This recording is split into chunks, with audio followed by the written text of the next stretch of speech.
Pada video kali ini saya akan menunjukkan sulam pita bunga mawar putar.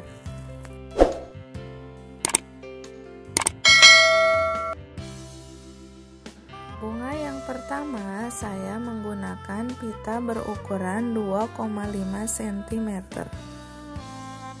Tarik pita, kemudian putar pita berlawanan arah jarum jam sampai berpilin kencang.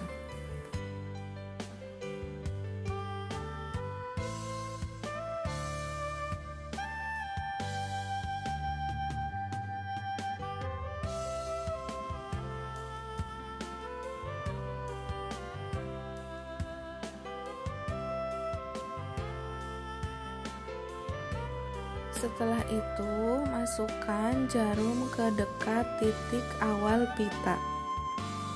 Dengan tangan kiri memegang bagian tengah pita. Tarik pelan-pelan, biarkan pita menggulung dengan sendirinya.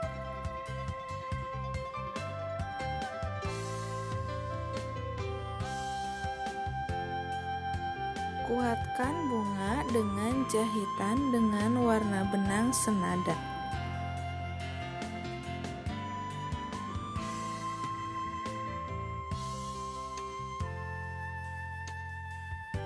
Usahakan jahitan tidak terlihat.